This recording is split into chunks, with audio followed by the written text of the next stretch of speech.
Assalamualaikum warahmatullahi wabarakatuh. Bismillahirrahmanirrahim. Alhamdulillahirabbil alamin. Alladzi arsala rasulahu bil huda wa dinil haqq liyudhhirahu 'ala dini kullih wa kafa billahi syahida.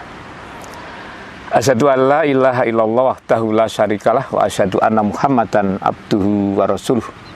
Allahumma sholli wa sallim wa barik ala nabiyyina Muhammad wa ala alihi wa ashabihi ajma'in, amma ba'd. Sobat muda tercinta rahimakumullah, mari kita bersama-sama mensyukuri nikmat Allah yang Allah berikan pada kita, sehingga sampai saat ini kita masih diberikan hidup sekaligus kehidupan. Allah memberikan hidup kepada kita bukan sekedar hidup saja. Kalau sekedar hidup, ketika manusia masih bisa bergerak, maka dia bisa dikatakan hidup. Tetapi Allah juga memberikan kehidupan. Dengan kehidupan itulah, maka kemudian manusia ini bisa bermakna bagi orang lain, bukan hanya untuk dirinya sendiri.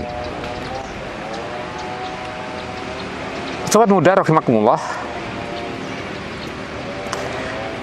sering kita mengatakan bahwa hidup itu sulit. Padahal hidup ini adalah belajar. Hidup adalah proses belajar yang tidak mengenal batas, bahkan tidak pula mengenal usia. Karena belajar dalam kehidupan akan terus berlangsung tanpa batas. Batasnya adalah kematian kita. Maka jangan kemudian kita bosan untuk terus belajar, terus menuntut ilmu, dan kemudian kita gunakan ilmu itu untuk kehidupan kita. Sobat muda tercinta, hidup adalah proses di mana kita terus belajar tanpa ada batas, tanpa ada kata, oh aku sudah tua, sehingga tidak perlu lagi belajar. Karena batasan kita adalah kematian. Hidup butuh ruang dan waktu. Ruang tempat kita beraktivitas, tempat kita mengimplementasikan kehidupan ini. Sedangkan waktu adalah batasan, membatasi sejak kapan kita hidup dan kemudian kapan kita mati. Sebagai batasan kapan kita harus beribadah kepada Allah, dan kemudian kapan kita sudah berhenti dari ibadah itu. Nah, sobat muda, mari kita lihat sebuah contoh. Kadang orang sering menyimpulkan dengan tergesa-gesa, saya ini sukses, saya ini gagal, saya ini bernasib baik, saya ini bernasib buruk, dan seterusnya. Suatu ketika ada seorang petani yang dia tidak kaya, bahkan bisa dikatakan miskin, rumahnya juga sangat sederhana di pinggir hutan, tapi dia memiliki seekor kuda yang kuda itu cukup bagus, sehingga banyak orang terpesona dengan kudanya, bahkan semua ingin memiliki kuda itu. Sampai-sampai suatu saat seorang pejabat dari istana, dia menginginkan kuda itu, dan dia siap membeli dengan harga berapapun. Tapi petani miskin itu tidak ingin menjualnya. Nah, kemudian seminggu kemudian kuda itu hilang. Apa kata tetangga? Mereka seakan sepakat mengatakan, oh nasibnya buruk. Coba kalau kamu kemarin jual kuda itu, kamu pasti sudah kaya. Itu kata orang. Tapi tidak lama kemudian kuda itu pulang. Bahkan tidak hanya sendirian, dia membawa temannya dari hutan, 5 ekor kuda. Sehingga petani itu memiliki 6 ekor kuda. Tetangga ribut lagi. Barusan dia mengatakan dia orang yang tidak beruntung, dia orang yang bodoh. Tapi kemudian dia mengatakan, petani itu sungguh beruntung. Kau sungguh beruntung. Kudamu hilang, tapi sekarang bahkan punya lebih dari 1. Maka kemudian anak satu-satunya yang masih pemuda, dia latih kuda itu. Dia latih kuda liar itu agar menjadi jinak. Tanpa disangka, dia terjatuh dari kudanya dan kemudian kakinya patah. Tetangga ribut lagi. Dia menyimpulkan, oh, orang itu tidak bisa dikatakan beruntung. Nasibnya buruk. Anaknya sekarang patah kakinya. Itu kesembilan sementara. Suatu saat negeri itu berperang dengan negeri yang lain, sehingga pemerintah mewajibkan semua pemuda untuk ikut berperang tanpa kecuali. Nah, tentu kecuali yang sedang sakit atau cacat. Karena remaja putra petani itu tadi patah kakinya, sehingga dia tidak bisa lagi berperang, sehingga diperbolehkan tinggal di rumah.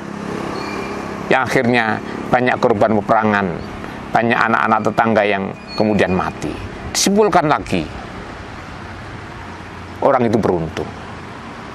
Sobat muda, ini sebagai contoh apa yang sedang kita lakukan, kehidupan yang sedang berjalan ini, kita tidak bisa serta-merta mengatakan beruntung, baik, atau bernasib baik, atau bernasib buruk. Yang jelas, hari ini baik, belum tentu baik untuk hari esok. Hari sekarang ini buruk, belum tentu buruk untuk hari esok. Semua adalah proses. Hidup ini berproses. Allah sudah menentukan segalanya. Tapi kita punya kewajiban untuk terus berikhtiar, berusaha agar kehidupan kita jauh lebih baik. Sobat muda yang berbahagia, jalan yang dibentangkan oleh Allah memang tidak yang tercepat, bahkan bukan pula yang termudah. Tapi kita yakin jalan yang dibentangkan Allah di muka bumi untuk manusia itu adalah jalan yang terbaik. Ini yang harus kita pahami. Artinya sesuatu harus kita raih step by step, tidak kemudian kita langsung sukses begitu saja. Tentu kita mulai dari bawah.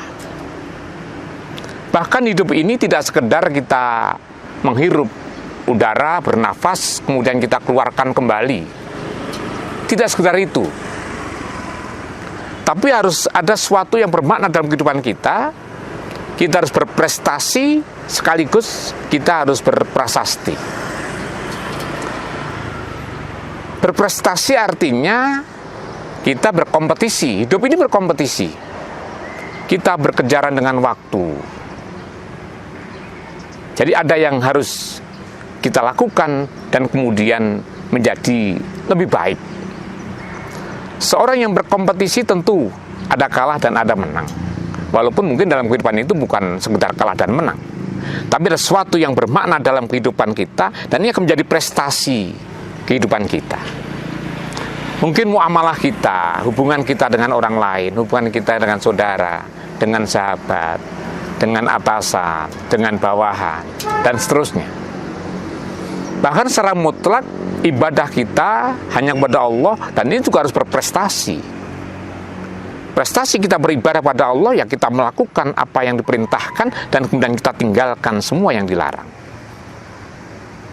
Sering kita mendengar kalimat ketika kita berubudiyah, beribadah kepada Allah, lakukan apa yang diperintahkan dan tinggalkan apa yang tidak diperintahkan. Tapi ketika kita bermuamalah, lakukan selagi tidak ada larangan. Sobat muda, kajianmu rahimakumullah, maka prestasi dalam kehidupan ini harus kita raih. Kita berupaya menjadi lebih baik dari hari ke hari, sehingga suatu saat sampai kelak Allah menjemput usia umur kita memiliki prestasi yang baik. Namun kita juga harus berprasasti. Prasasti itu tetengar kata orang Jawa. Artinya, sebagaimana pendahulu kita, para nabi, rasul, sudah memberikan contoh teladan kepada kita, utamanya Nabiullah Muhammad SAW. Apa yang kemudian dicontohkan dan dikenang sepanjang perjalanan kehidupan manusia ini, itulah prasasti. Kita bisa melihat prasasti mereka, orang-orang salafus sholih, orang-orang terdahulu yang memang bagus. Bahkan prasasti bukan hanya baik, yang buruk pun juga menjadi prasasti, tapi peninggalan atau tinggalan yang tidak baik. Tentu bukan itu yang kita harapkan. Di dalam Al-Quran kita bisa melihat mereka-mereka yang memiliki prasasti yang bagus, mereka-mereka yang memiliki kehidupan yang indah dan bisa menjadi teladan bagi kita. Tapi juga banyak yang Allah contohkan dalam Al-Quran itu yang tidak baik, sehingga juga berprasasti tidak baik. Bagaimana Abu Lahab, Abu Jahal, Fir'aun, Raja Namrud, dan lain-lain. Jadi prinsipnya, mari kita berupaya, kita ini berprasasti dalam kehidupan di dunia ini sebagai bekal untuk kehidupan yang akan datang. Jika mungkin kan kita juga memiliki prasasti, sesuatu yang baik, yang bisa dilihat, bisa diteladani oleh generasi penerus kita, generasi pengganti kita, sehingga betul-betul yang kita hadapi, kita lalui dalam kehidupan ini memberikan manfaat. Khairun nas anfa'uhum linnas. Semoga kehidupan kita sejak hari ini ke depan bisa lebih baik, sehingga kita bisa memperlihatkan prestasi kehidupan kita, bahkan kemudian kita bisa meninggalkan prasasti yang baik untuk kehidupan generasi kita yang akan datang. Demikian sobat muda kajianmu rahimakumullah, semoga ada manfaatnya. Saya akhiri, assalamualaikum warahmatullahi wabarakatuh.